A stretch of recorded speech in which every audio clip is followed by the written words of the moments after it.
Patient को register करने के लिए सबसे पहले रिसेप्शनिस्ट अपने एचएमएस पर लॉगिन करेगा। जैसे ही सक्सेसफुली लॉगिन होता है, यहाँ पे ग्रीन कलर में उसको एक बटन नज़र आएगा, रजिस्टर पेशेंट।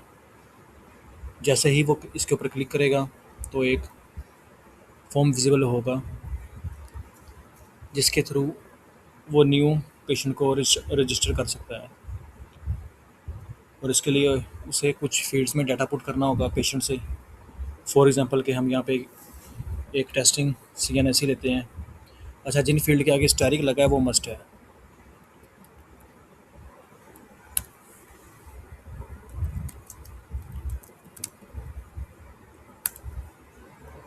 जैसे ही ये एंटर की गई है, आप देख रहे होंगे कि डेट ऑफ बर्थ खुद ब खुद फैच हो गई है। जेंडर इसका ले लेते हैं।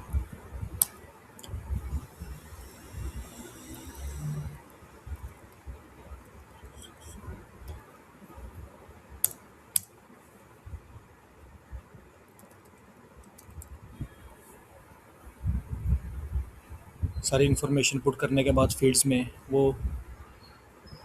रिसेप्शन यहाँ पे क्लिक करेगा सेव पेशेंट पे। जैसे उसने उसको क्लिक किया तो वो पेशेंट को जो रिक्वायर्ड डिपार्टमेंट है जहाँ पे उसने चेकअप करवाना है, रिसेप्शन उससे पूछेगा किस डिपार्टमेंट में जाना है। उसने मेडिकल में जाना है, ईएनटी में जाना है। अगर उसको दिल का इशू है तो वो कार्डियोलॉजी में भेजेगा उसको रिसेप्शनिस्ट। तो किसी भी डिपार्टमेंट पे क्लिक करेगा और ऐड टू क्यू कर देगा। और ये अभी आपके सामने एक प्रिंट आ रहा होगा, ये वो पेशेंट को हैंड आउट जो है वो कर देगा। तो ये वो एक प्रोसेस था कि न्यू पेशेंट को रजिस्टर कैसे किया जाता है।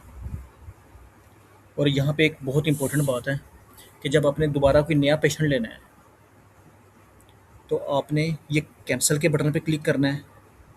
ठीक है। समटाइम क्या होता है कि रिसेप्शन या यूज़र जो है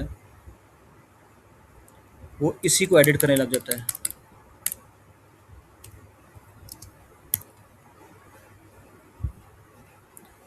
यहीं पे, और अपडेट पेशेंट कर देता है। इससे ये होता है कि नया पेशेंट रजिस्टर्ड नहीं होता, वो पहले वाला पेशेंट ही ख़राब हो जाता है। उसका डाटा जो है वो सारा अपडेट हो जाता है, जिसकी वजह से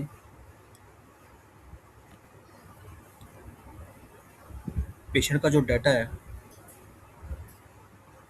वो ना तो डॉक्टर को आगे शो होगा और सिस्टम में भी सारा उसका डाटा ख़राब हो जाएगा।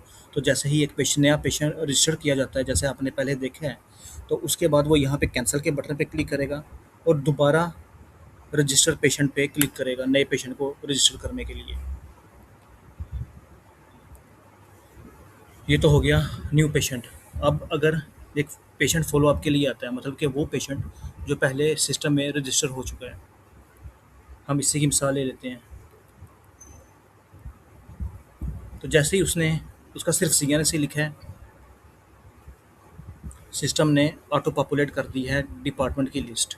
उसको दोबारा वो सारा कुछ डाटा एंटर करने की ज़रूरत नहीं है। फॉर एग्जांपल उसकी एज क्या है, उसका जो एड्रेस वगैरह है, तो यहाँ पे वो कोई सा भी डिपार्टमेंट सेलेक्ट कर लेगा और दोबारा उसको ऐड टू क्यू कर देगा।